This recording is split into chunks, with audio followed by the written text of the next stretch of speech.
Now for the first question, which is mod of x equals x square minus x minus 2 is less than 1. I'll take log both sides and I'll take log to any base which is greater than 1, maybe e. Now because at base e, log is an increasing function, so sign of inequality doesn't change. So I'll take log and I can write it as x square minus x minus 2 into log mod x, and this should be less than 0.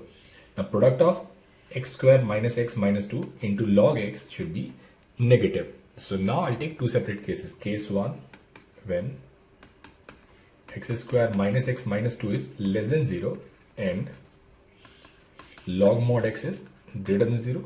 And the second case, when x square minus x minus 2 is positive but log mod x is negative. Now if I'll solve this one, I'll get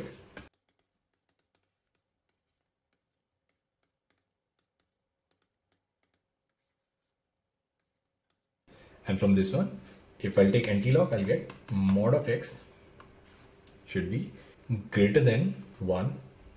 So which is either x is less than minus 1 or x is greater than 1. So if I'll take the intersection of these two conditions, I'll get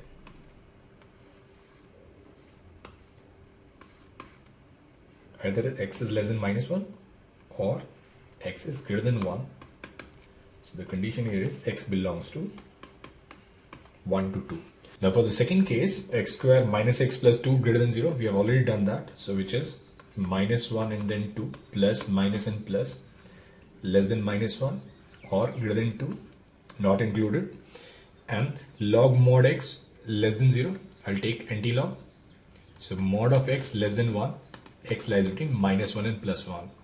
So in this case, if I'll take the intersection, there is no point which is common to both the conditions. So that means this condition will have no solution. Also, I'll need to know the domain of this function, which is x cannot be 0. So we don't have any problem with 0. So final answer to this inequality will be the value of x should lie between 1 and 2.